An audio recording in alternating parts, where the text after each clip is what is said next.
Shrimad home remedies में आपका स्वागत है। और इस वीडियो में हम आपको बताएंगे कि ऋषि दुर्वासा ने किस तरह राम की परीक्षा दी थी। एक समय जब श्री रामचंद्र जी का दर्शन करने के लिए अपने कुछ 60,000 शिष्यों सहित दुर्वासा ऋषि अयोध्या जा रहे थे, तब मार्ग में जाते हुए दुर्वासा जी ने सोचा कि मनुष्य का रूप धरकर विष्णु जी तो संसार में अवतीर्ण हुए हैं, ये मैं जानता हूँ, किंतु संसारी जनों को आज मैं अपना पौरुष दिखलाऊंगा। क्योंकि बड़े क्रोधी ऋषि थे। अगर क्रोध किसी पे आ गया तो फिर उसे श्राप दे देना, और अगर उसकी भक्ति से प्रसन्न हो गए तो फिर तो वाह वाह ही है। तो मन में जब उनका विचार आया कि चलो मैं अयोध्या चलता हूँ, अपने 60,000 शिष्यों के साथ में अयोध्या पहुंच गए। उनका आना मतलब सारे राजा महाराजा लोग डरते थे कि ऋषि दुर्वासा आए हैं, सब लोग डरते थे। तो सबसे पहले वो सीता जी की महल की तरफ बढ़े। तो जो चौकीदार वगैरह थे वो लोग राम जी की तरफ दौड़े कि भाई दुर्वासा ऋषि जा रहे हैं सीता जी की भवन की तरफ, जो पहरेदार लोग। ये सुनते ही भगवान राम जो थे मुनि दुर्वासा के पास जा पहुंचे और प्रणाम करके सबको बड़े आदर सहित भवन के भीतर लेकर गए, और जो उचित सम्मान दिया जाता है वो सारा उचित सम्मान उन्हें दिया। तो जब बैठ गए दुर्वासा ऋषि तो फिर मधुर वचनों में श्री रामचंद्र जी कहा कि आज 1,000 वर्ष का मेरा उपवास पूरा हुआ है। ये दुर्वासा ऋषि ने रामचंद्र जी को कहा। कहते कि मेरा 1,000 वर्ष का उपवास पूरा हुआ है और मैं चाहता हूं कि उपवास में आपके यहाँ खुल, तो आप हमारे खाने के लिए बंदोबस्त कीजिए, और हमारे जो 60,000 शिष्य हैं उनके लिए भी आपको भोजन का बंदोबस्त किया। और उन्होंने एक मुहूर्त समय दे दिया जो ज़्यादा से ज़्यादा 4-5 घंटे का था कि ये मुहूर्त वक्त में पूरा भोजन उपलब्ध होना चाहिए। पर उन्होंने एक शर्त रख दी कि ये जो भोजन है बिना आग, बिना जल और बिना गाय के किसी चीज़ का प्रयोग किए हुए आपको बनवाना है, और एक मुहूर्त में ही सारी इच्छानुसार भोजन जिसमें विविध प्रकार के पकवान होने चाहिए वो मुझे मिलने चाहिए। उसके बाद उन्होंने एक चीज़ और बोली, यदि तुम अपने गृहस्थ धर्म की रक्षा चाहो तो शिव पूजन निमित्त मुझे ऐसे फूल मंगवा कर दो जो किसी मानव ने नहीं देखे हो। यदि तुम्हारा यह काम जो मैंने तुमको बताया अगर तुम नहीं कर पाए तो तुम मुझे स्पष्ट कह दो कि मैं इसमें असमर्थ हूँ और मैं यहाँ से चला जाऊँगा। इस बात को सुनकर श्री रामचंद्र जी मुस्कुराए और नम्रता से कहा, भगवान मुझे आपकी सारी आज्ञा स्वीकार है। तब राम की बात सुनकर दुर्वासा प्रसन्न हो गया और बोले, ठीक है, मैं अपने शिष्यों सहित सरयू नदी में स्नान करके आता हूँ और तुम यथाशीघ्र सारी सामग्रियां प्रस्तुत करो जिसमें भोजन और वो फूल इंपॉर्टेंट है। अब सोचिए, बिना आग के बिना पानी के भोजन कैसे तैयार होगा। अब पकवान चाहिए तो बगैर दूध के कैसा तैयार होगा। बहुत ही मुश्किल काम था। तो रामचंद्र जी ने कहा, ठीक है, आप जाइए, स्नान कराइए। और दुर्वासा ऋषि अपने शिष्यों सहित स्नान करने के लिए चले गए। अभी राम थोड़े से चिंतित हुए उनके जाने के बाद। अभी लक्ष्मण भाई, माता सीता, उनकी जो माताएं थी वो सब के सब चिंतित हो गए कि उन्होंने जो अद्भुत वस्तुएं मांगी है वो कहाँ से मिलेगी। अब भगवान राम क्या करते हैं वो हम आपको बताने जा रहे हैं। क्योंकि देखिए, बिना जल, बिना गौ, बिना आग खाना नहीं मिल सकता। तब रामचंद्र जी ने लक्ष्मण जी से एक पत्र लिखवाया। उस पत्र को उन्होंने वान में बांधकर धनुष पर चढ़ाया और छोड़ दिया।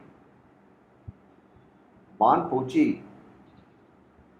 देवेंद्र के पास, मतलब इंद्रदेव के पास, और इंद्रदेव उस वक्त सुधर्मा नामक सभा में सभा कर रहे थे और वहीं पे जाकर गिरता है।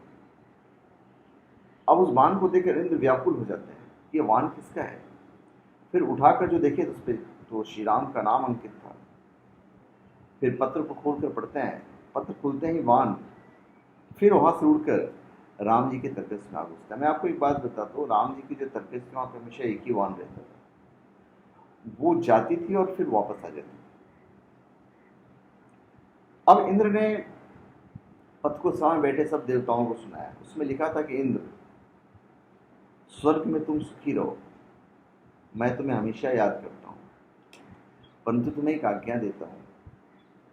आज 1000 वर्ष के भूखे हुए दुर्वासा ऋषि आए हुए हैं और अपने 60,000 शिष्यों के मेरे यहाँ आए हुए हैं, और वे ऐसा भोजन चाहते हैं जो गौ, जल और अग्नि के द्वारा सिद्ध न किया गया हो, जो कि असंभव है। इसके साथ ही भगवान शिव की पूजा के लिए उन्होंने ऐसे पुष्प मांगे हैं जो मनुष्य ने अभी तक नहीं देखा हो और हमारी धरती पर मौजूद नहीं है। वे सरयू में स्नान करने गए हैं और उसके बाद वहां से स्नान करके हमारे पास आएंगे और फिर उनको भोजन और पुष्प प्रस्तुत करना है। इसलिए जितनी जल्दी हो सके तुम कल्पवृक्ष और पारिजात जो कि क्षीर सागर से निकले हैं क्षण मात्र में मेरे पास भेज। उसके बाद एक वार्निंग भी दे दी श्री राम ने, इसके लिए रावण के सहारक मेरे वानों की प्रतीक्षा मत करना। इसलिए मतलब जितना जल्दी हो सके भेज दो। अब ये पत्र देख सबको सुनाकर निर्देव तत्क्षण उठ जाते हैं और कल्पवृक्ष और पारिजात के साथ सारे देवताओं को अपने विमान में बिठाकर अयोध्या पहुंचते हैं। लक्ष्मण जी सबका स्वागत करते हैं। राम जी के पास पहुंचकर जो पारिजात और कल्पवृक्ष को अर्पण कर देते हैं।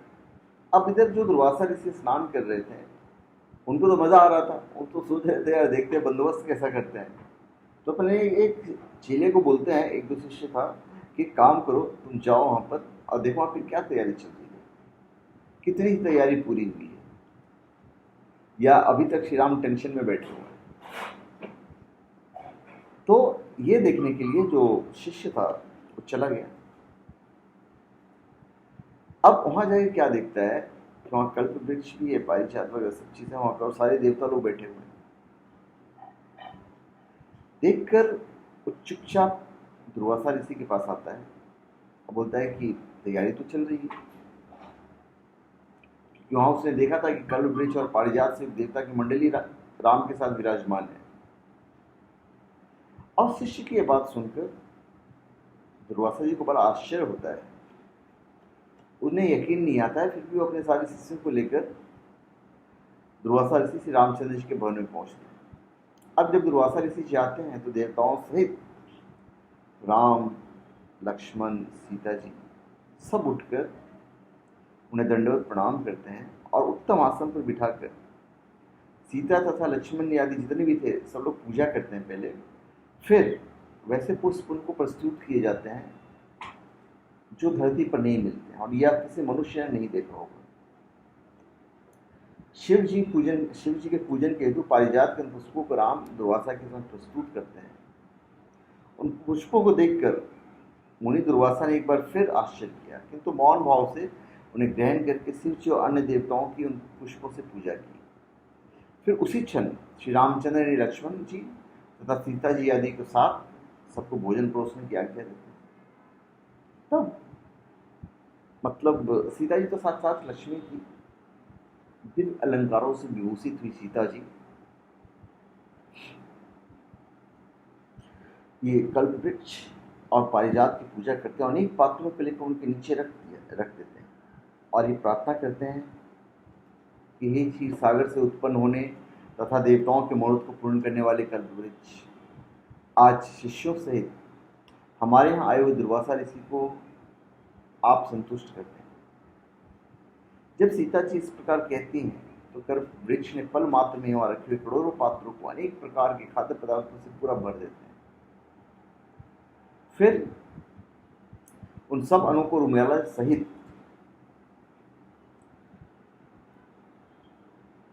सीता जी ने स्वर्ण के पात्रों में रखकर दुर्वासा ऋषि के साथ परोस दिया। फिर तो रामचंद्र से निवेदित दुर्वासा ने अपने शिष्यों के साथ बड़े प्रेम से भोजन को ग्रहण किया और उसके बाद उनको आशीर्वाद दी, दक्षिणा ली और उसके बाद वो प्रस्थान हुए। तो इस तरह श्री रामचंद्र जी दुर्वासा ऋषि के परिचय में खरे उतरे। तो धन्यवाद। आप हमारे चैनल पे सब्सक्राइब करें और अपने कमेंट कीजिए। धन्यवाद।